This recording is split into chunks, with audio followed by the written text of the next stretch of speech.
Listening test.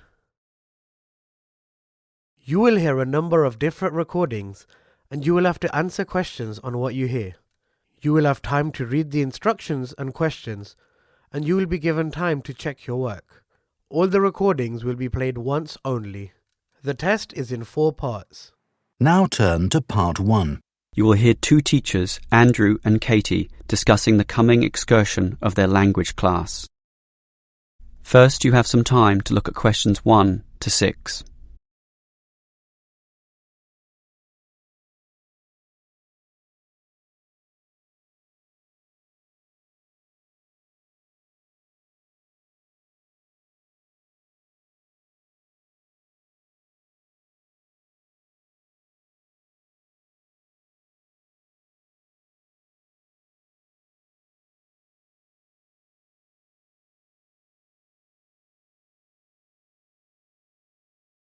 You will see that there is an example that has been done for you. On this occasion only, the conversation relating to this will be played first. Well, we have this school excursion plan, but when exactly is it? Is it this Tuesday or Wednesday?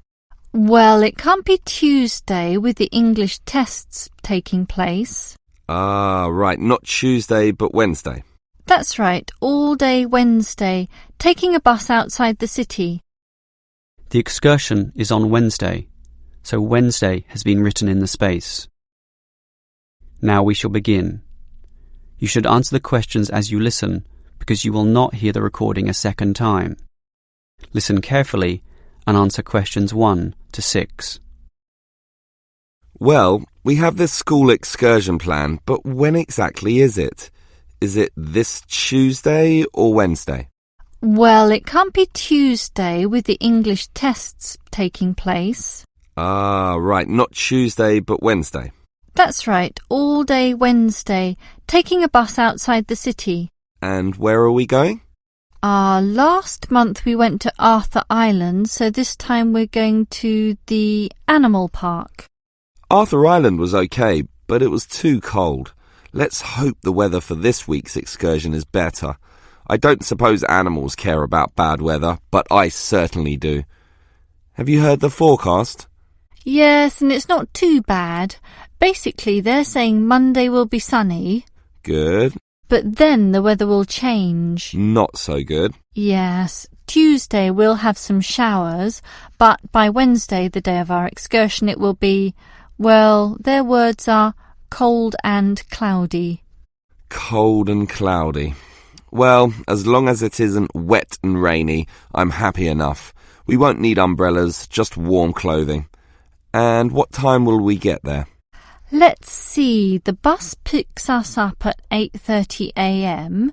and then it's an hour and a half on the road, so we arrive at 10 a.m. Sorry, with the 15-minute break, that will actually be 10:15 a.m. That's early enough. Then all our students can see the animals, have their fun, and do whatever they want to do. Well, one fun event planned that day is Birds of Prey. What's that? That's when they bring out several birds of prey, eagles, falcons, kites, those sorts of birds, and throw pieces of meat into the air, and the birds swoop down and eat them. It's quite impressive. Sounds great. Birds of prey. Are there any other activities? There's a catered lunch at the park restaurant. We've already paid for that. And in the afternoon there's... Well, I had a choice between the reptile display and the koala handling. In the reptile display, the students can handle live pythons and various other snakes. Surely they'd rather hold koalas. I'm sure, but the koalas can't be handled unless the weather's sunny, and given the forecast, I thought it better to choose the reptile display. That's a shame. These Asian students would love the koala handling. Yes, I know, but we can't control the weather. And then we get back. What time will that be? We leave the park at 4:30, but then we face traffic, so we won't get back until well after 6 p.m. It will most likely be 6:30, but that's better than the last trip. We didn't get home until 8:30 that time. Yes, that was a bit too late, wasn't it? Before you hear the rest of the conversation, you have some time to look at questions 7 to 10.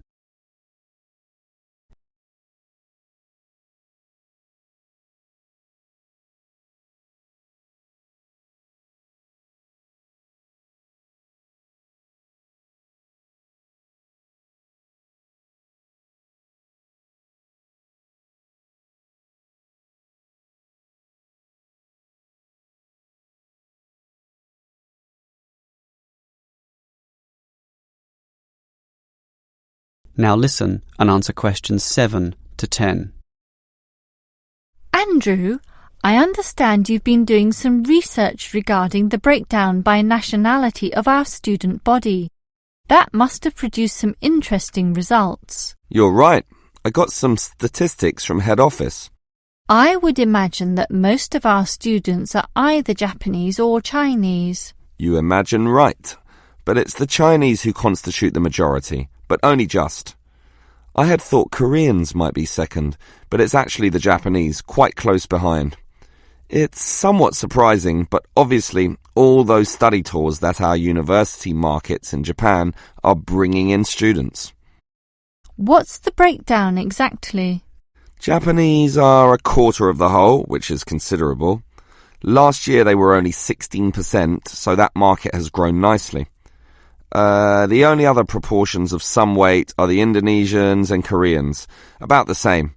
Indonesians at 15% and the Koreans are a little higher, not like last year when they were less than 10%. I thought we'd have more Indonesians than Koreans. Well, as I said, they're about the same. Just like the Saudi and Thai student numbers, almost the same also, both just under 10. Which one is bigger? Thai students number just a fraction more. As for the other nationalities, collectively they're only 3%, so it wasn't worth giving each of them a separate category. I just grouped them under other. That's Vietnamese, South American, a couple of Russians, and so on. That is the end of section 1. You now have half a minute to check your answers.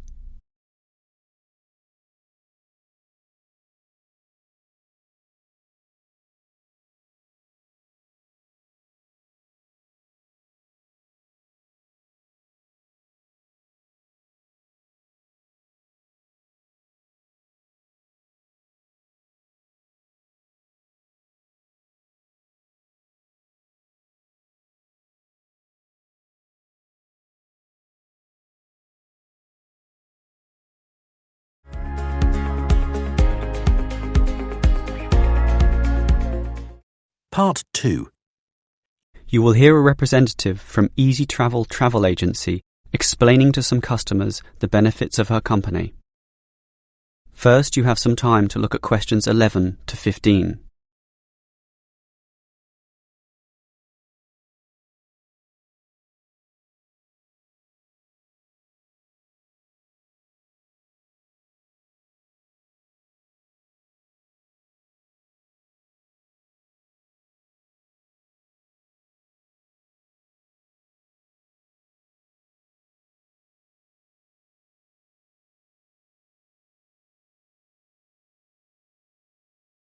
Now listen carefully and answer questions 11 to 15. Hello everyone. Now you're here because you're interested in travel, right? And you're in the right place. For Easy Travel we have the best deals for the best locations. We specialize in eco-travel, or holidays designed to get you amongst nature, ignoring the hustle and bustle of big cities. So whether you want to hike in Nepal, as many people do, or follow some jungle paths in the rainforests of Queensland, we can give you the best deal. If you look at our office here, you'll see our overseas consultants. That's for trips overseas, obviously, to Europe, to North America, but primarily for the Asian market, which is generally more popular in this part of the world. Most people like that touch of the Orient, right? But they also like the domestic market, since this country offers its fair share of beautiful natural vistas. What about the deserts, anyone? What about some striking red rock gorges? Then talk to our domestic consultants who can arrange anything you want. But they deal with the accounts in the morning, so you'll need to talk to them in the afternoon. And remember, our office doesn't open at night, sorry to say. Now, around the outskirts and outer regions of this city, there are many beautiful places that you might not be aware of, and the advantages of these regional locations are many. Mostly by being closer, some of them can be done in a day tour. Yes, it's fast and convenient with none of those long-haul bus trips which often leave you cramped and uncomfortable and stuffing heavy suitcases into luggage racks. But I should tell you about our buses, those that are needed for the somewhat more distant holiday destinations. They definitely do not suffer from those problems I just mentioned. We use the services of the famous Sleek Line Company, whose buses are known as the very best. Yes, they are big, yes, they are comfortable, but what makes them especially different is the personal attendant who accompanies the driver, ready and willing to serve you and ensure that your trip is the very best. So whether it's overseas or local, we can certainly give you what you want. Now, do you have any questions? Before you hear the rest of the talk, you have some time to look at questions 16 to 20.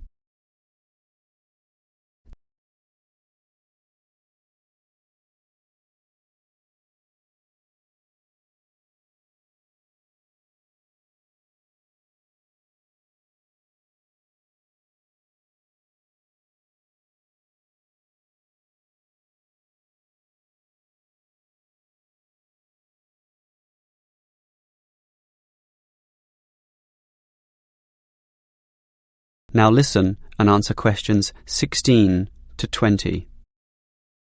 Right, let me orient you to our main Easy Travel office here. On this table right beside us are travel magazines for you to browse through, and on the wall next to that are many more for all parts of the world. Our 4 travel consultants sit over there on the other side of that long counter.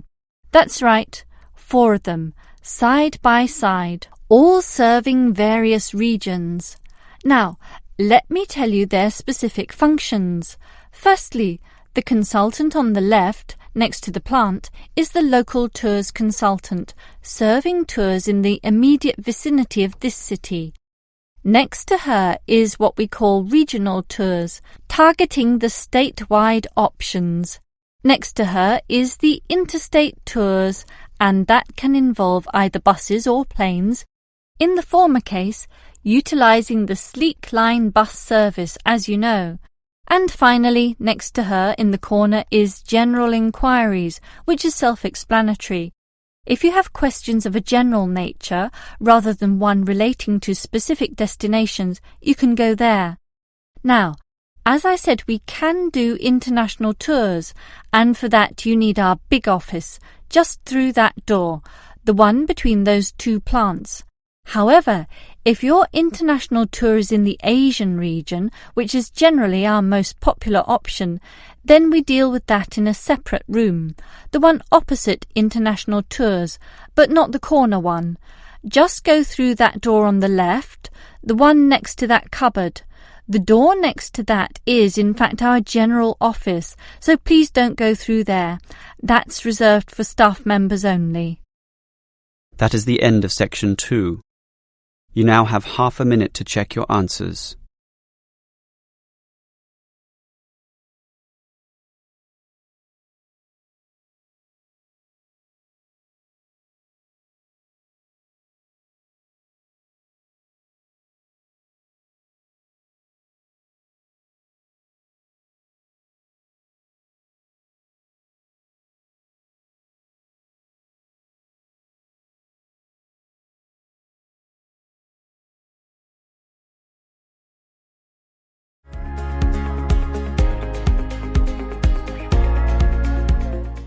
Part 3. You will hear 2 students, Sam and Liz, discussing their university orientation program. First, you have some time to look at questions 21 to 24.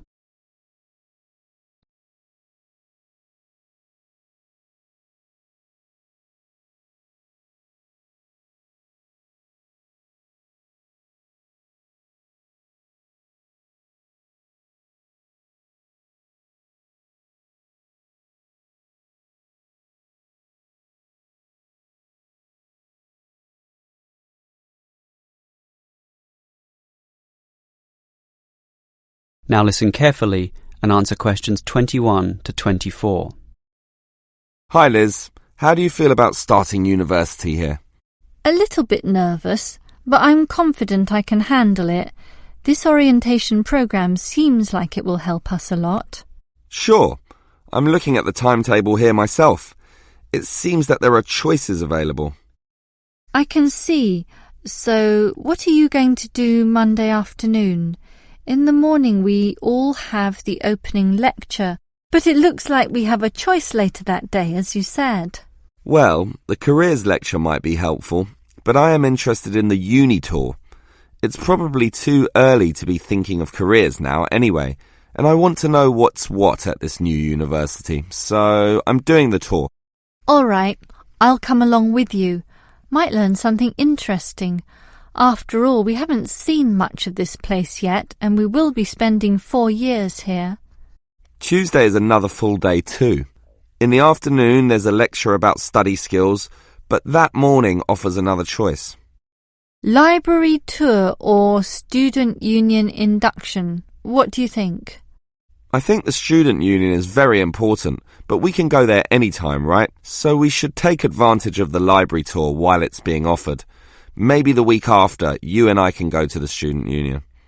Library it is then. Now, Wednesday has a free session in the morning, but after lunch there's a choice between visiting the computer lab or attending a lecture on our legal rights. Well, law and rights are important, but computers are the basis of everything these days, so I'm going to the computer lab. Don't you think knowing our legal rights is equally, if not more important? We live in a very litigious and complex society now. Sure, but it's something we can pick up later, so let's leave that one out. OK. Let me see the timetable. Thursday is a free day, and the week winds up with some celebrations on Friday afternoon. It looks like a fun choice too. There's either a barbecue on the main lawn or the dance. I never pass up the chance to eat something. What about you? If I can get a free meal, I'll take it any day, and I'm not good at dancing anyway. Well, that's that decided, right? Right. Before you hear the rest of the conversation, you have some time to look at questions 25 to 30.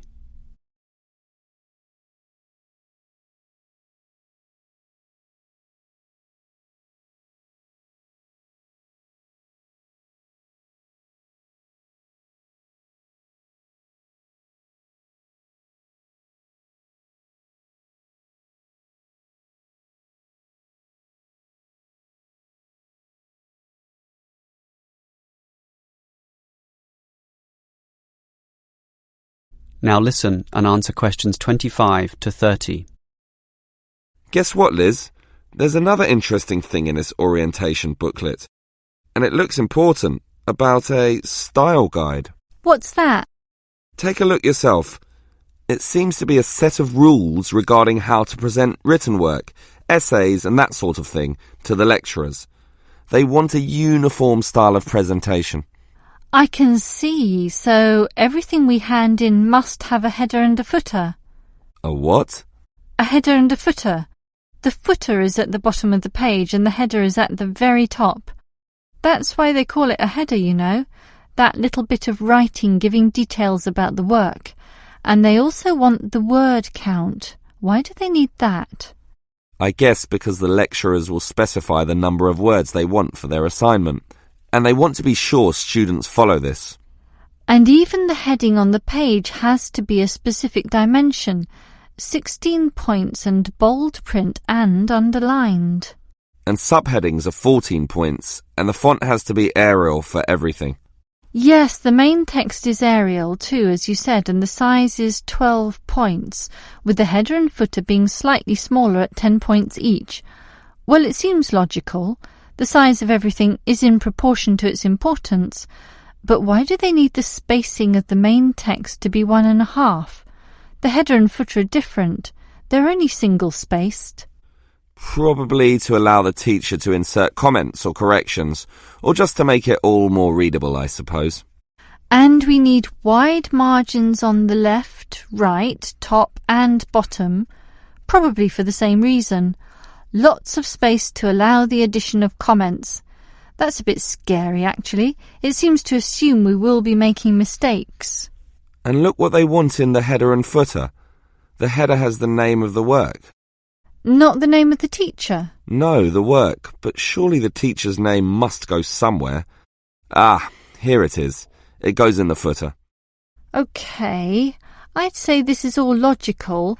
If a page is lost, say falls to the floor, then with all this information it can always be traced back to the teacher involved. Right. As you say, all very logical.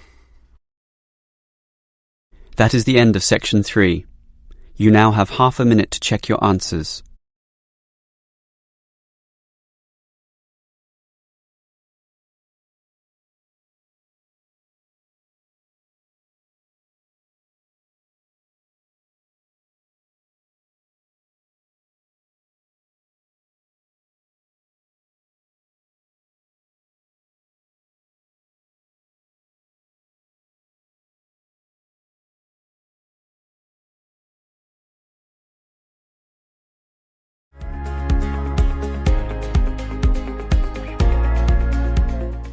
Part 4.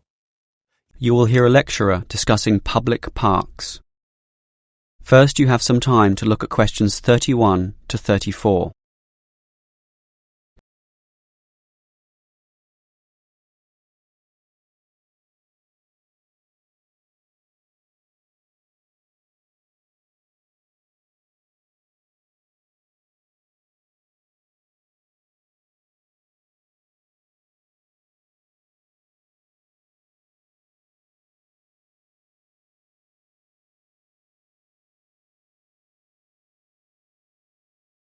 Now listen carefully and answer questions 31 to 34. Most of us are familiar with a local park. We spend time there, play there, and have some of our best memories in these places. But what is a park? Basically, it can be defined as a natural, or at least semi-natural, piece of land, planted with a variety of trees, bushes and flowers, protected and reserved for the enjoyment of all citizens.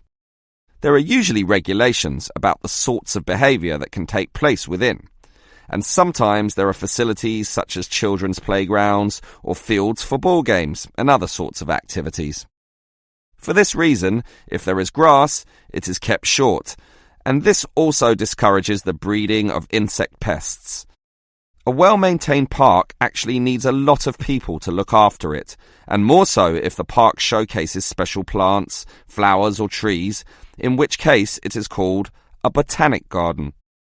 In complete contrast, if the park is big and remote enough, it is sometimes designated as a wilderness park, to be left completely alone and untouched, protected from all development in order to allow wild species, both plant and animal, to live undisturbed. But it is the urban park, the sort of park that most people are familiar with, that I want to talk about now. These preserve natural landscapes for the pleasure of the urban population, most commonly just for passive recreation. In other words, allowing people just to observe the trees and lie in the grass, and such passive recreation is certainly needed. Before you hear the rest of the lecture, you have some time to look at questions 35 to 40.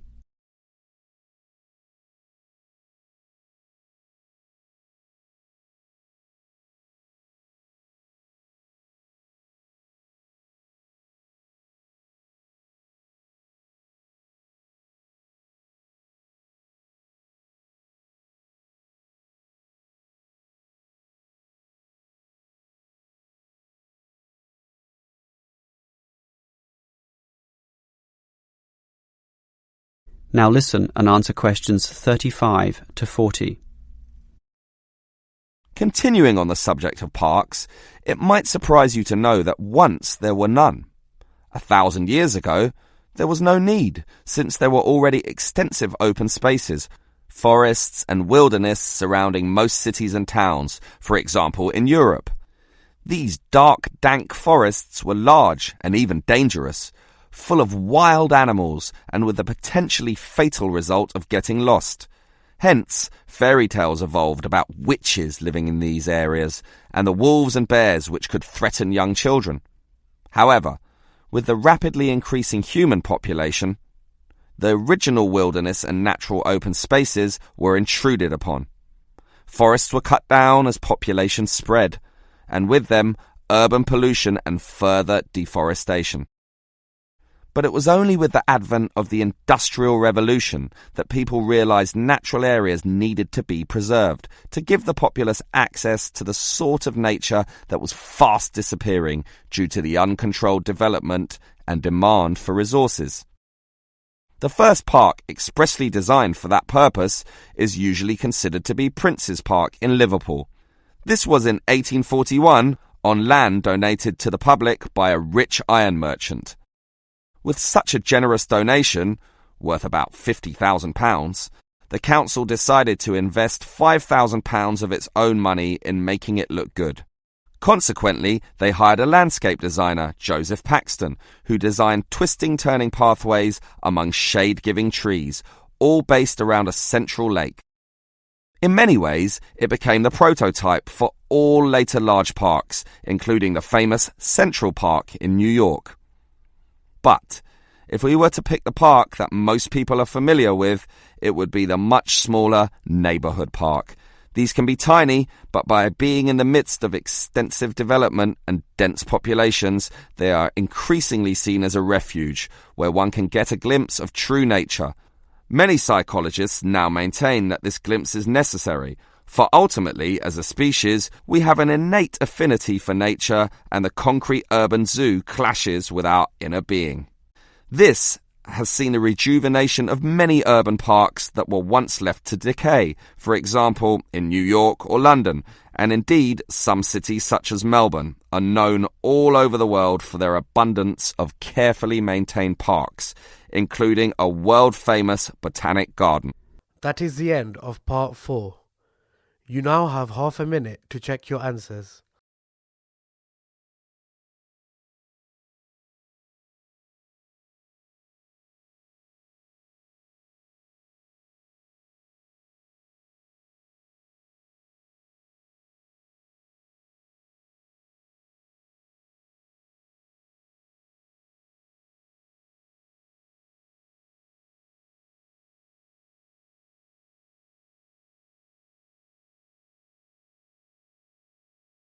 That is the end of the listening test.